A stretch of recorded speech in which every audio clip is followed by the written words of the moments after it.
Hello guys, welcome back to my channel. My name is Jessica. If you're new, it's so nice to meet you. I make content for growing families. And if you're returning to me, it's so good to see you again. Today's video was gonna be a gift guide for the holidays, but then I assigned that to myself a few weeks ago, and today was the day I was supposed to make it. I just don't feel very inspired to make it, so I scrapped that idea.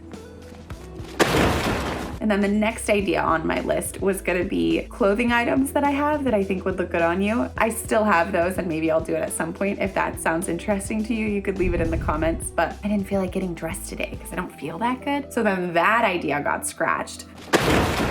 So then the last idea was how to not be tired as a mom.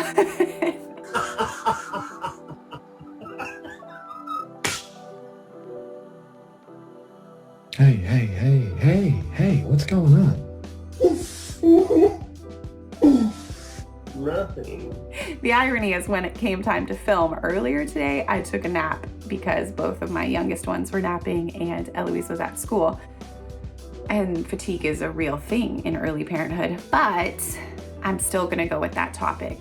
How to not be tired or be less tired in parenting. It's kind of a joke, really, because if you are anywhere near the stage of parenting I'm in, which means you could be expecting a baby, you might be raising babies, or you've got toddlers or young kids, you and me, we are in a camp, a club, welcome to the club, where we are tired. We're a bit tired. We're not necessarily exhausted. My kids mostly sleep through the night, but we're tired unless you are particularly wealthy and able to afford like day nannies and night nannies. I actually know a very small group of people who do that. I don't do that, but those people are less tired than me. Their nannies are tired, but they are not tired. I just don't think those people are watching my content though. Anyway, my point is, it's a joke. To make a video for you about how to be less tired is a joke because we are a bit tired. But what I've noticed is that there are things that make us more tired than just the lack of sleep that we are getting, right? It's not just the fact that our kids are getting up multiple times a night that's wearing us out. There are some things we do in our own minds and in our own habits that are making us more tired and ultimately working against us in this stage of life. And that's what I want to be able to talk to you about today. Don't forget to subscribe to my channel, please. As I've said in the past, it doesn't do a whole lot. It adds to kind of the credibility of my work. So when somebody comes to my channel and sees that number, then they think to themselves, oh, this girl probably has something to say that's worth listening to because all of these people are subscribed. I don't even know if YouTube does a good job showing you guys when I post new content, but I do know that for me, that helps when you do that, and I really appreciate it. So please subscribe, and don't forget to like the video and leave comments, any sort of comment. I would love your feedback if this isn't your style of video, if you prefer something else, if you have a great idea for content I could make, please tell me. I would love to know. Also, if you're a parent looking for more support, we have a fantastic community. Well, actually, we have two really great ones. So one is a free one. That's our Facebook group, Jess Hover and Friends. You just go, request to be in, answer the questions so that we know you're real. And then you can be in that group right away. And then if you want to join our paid membership community, that's the one where I lead Zoom calls in there, usually every week, and those people are amazing too. And that's more like a resource place and connection and friendship. It's fantastic. I would love for you to join. All right, so what are we doing that is making us more tired? Well, one, there's a very practical thing I should just bring up. If your kids are still getting up all throughout the night and they're older than 4 months old, you could consider sleep training. I am of the opinion that you need to do what's right for you and your family. And so for some of us, sleep training really rubs us wrong and we don't feel comfortable. And I would say don't do it then. If you are so tired and you're open to the idea of it, in my experience, sleep training has changed a lot for us. It was what ultimately got all of my kids sleeping through the night and me sleeping through the night again, and Sean as well. And it was very helpful. So that's just a practical thing. If you're struggling with sleep, there are sleep issues that can be resolved through sleep training. Shout out to sleep training. There's so many different methods for sleep training, so I'm not shouting one particular way out, but you can do it and it's helpful. Anyway, okay, what else are we doing that's making us more tired? Because we are doing certain things. I'm gonna start with this main thing that I've been thinking about lately. We women, I'll generalize women. I assume most of you watching are women. There might be some men. I appreciate when men watch my content, but I'm just gonna talk to the women specifically, and then men, this might be relevant to you as well. I have found in my life that we have a hard time being honest about what is going on inside of us, what we feel, what we need. You might hear that and be like, no, I don't think so. And that's cool. I hope it's not true for you. But I was raised by lesbian moms. I have a sister. I have a lot of female best friends. I worked with a Christian-based nonprofit. So I was in women's ministry for a time. And then I worked for another nonprofit in fashion. And I was working primarily with women there. I've just noticed that we have this interesting way of doing life where it's like, someone will ask, how are you doing? And instead of saying how we're doing, we almost act like, oh, I'm doing good. I'm doing however you need me to be doing. Whatever answer is gonna keep the peace between us, ensure that you're comfortable in my presence. That's how I'm doing. It came up today in our call in the Very Good Mothers Club community. Multiple women were speaking to this idea. One was saying, like, I really don't prefer when people watch me breastfeed. I have some family members who like to really get in there and watch the process, and I don't like that feeling, but I don't say anything. And then you have in the same group, it was a bigger group today, other people who are like, oh my gosh, my family treats breastfeeding like it's gross, and they're like, you have to cover up. And I would much prefer just be open with the process because it's something I do so much in my day. What is going on inside of me is gonna probably be different than what's going on inside of you. So while I may be comfortable showing somebody myself breastfeeding, you might not be. And my point is, we need to be in touch with those feelings in ourselves and then be able to articulate them to the world around us, to the people who love us and want to love us well. When we go for a long time without putting words to what is actually happening inside of us, our real feelings, our real desires, our real needs, then we start to disconnect our insides and our outsides. And ultimately, that makes us unhealthy. That's where you get people who are sick and they're like, yeah, I just feel weirdly sick, and there's no diagnosis and there's no real cure for it. I just feel like low energy all the time, and I have these weird aches and pains. And when you get into it more, you're like, oh, it's so interesting because you have a lot going on inside that hasn't been tended to. And if you tend to that, things will likely get resolved. An example happened in my own life when I was super depressed after Eloise was born. She was like 2 years old, and I had been living in Spain for a year. I was really struggling, but my personality is, one is that I just wasn't doing exactly what I'm telling you. I wasn't being honest about what was going on inside of me. I also felt a lot of shame about how bad I felt. And then I think I was being overly optimistic to the point of blindness, where I was like, no, it'll just get better. It'll get better. This will be fine. This is fine. And then ultimately, I was doing that to my detriment because what I really needed was to figure out what was going on and get some actual help. So in that time, I was sick a lot, like over and over and over, I was sick. And I even drove to Canada to the ER when I was in Michigan one time because the Michigan people didn't have an answer for me. And I was like, I need to go somewhere else where maybe they can give me an answer for what's going on inside of my body, because I passed out mysteriously. I was having all these weird aches and pains and bloating and just odd stuff. When I was admitted to the mental hospital for that 10-day outpatient program that I did, which I made a video about, so you're welcome to look this up.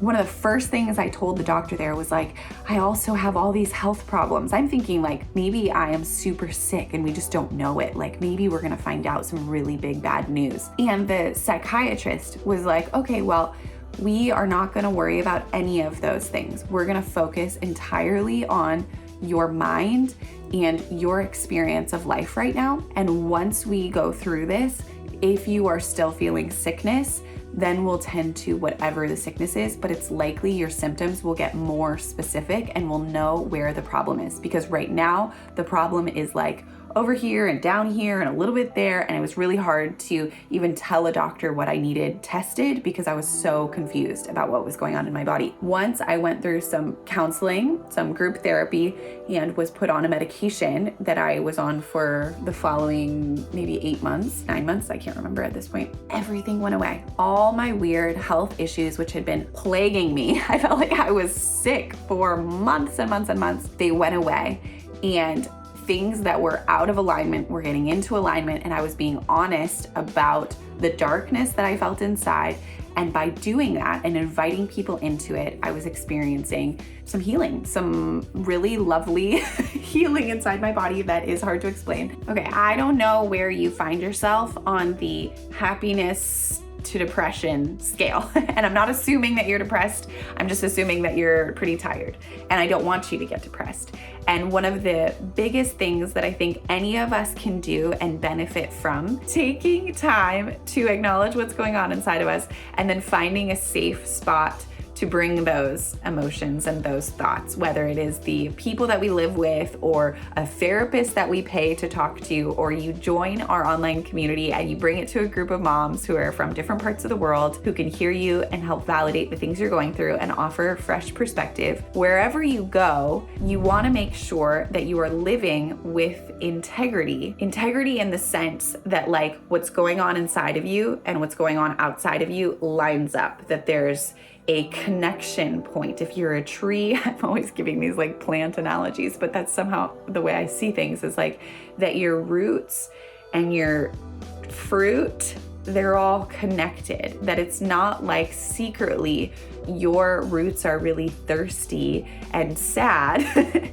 and publicly your fruit is shiny because you've done some painting and you're desperately trying to put on a happy face. You want to really have alignment between what's going on inside and what's going on outside for the sake of your own health. And that doesn't mean every private thing you experience needs to be public. I find that sometimes we get weird, especially if you're in a circle that is in any way religious, where they feel like you are supposed to confess to people and like you're required to confess to this group of people what's going on. I think you can get kind of weird and culty about that stuff, and I don't subscribe to those beliefs. But I do think that there is real freedom in confessing, meaning just speaking out what's going on inside of you to somebody somewhere that you feel safe with, because then you're not carrying around anything dark, heavy, or yucky. That's one thing that we do that makes us tired. Another thing that we do is we allow our environment where we live or where we work, where we spend most of our time, to get out of control. And just the space we're in makes us tired, even if we're not cleaning it up. But it's just looking at all the stuff that's out of order makes us feel a certain way. Your environment communicates to you something just by looking at it. And so one thing that we can do to help alleviate some of the stress and some of the stuff that's weighing on us is tend to the environment where we are. Shift some things around, minimize, get rid of anything that's causing you distress, maybe add some plants to your environment. We live in the bottom level of a house, we rent it, and this level hardly gets any light. In the room I'm in, you're on the one window that we have here. So I added a bunch of plants. Actually, I can show you if you want to see. I have plants here and here. And I do it because it makes me feel like it's a more spacious room that we're in. It makes me feel more connected to being outside, which is really good for my mind. And I think I added that during COVID, maybe, or maybe we added more during COVID because we were stuck inside so much. We painted the rooms white during COVID. They were like this tan brownish color.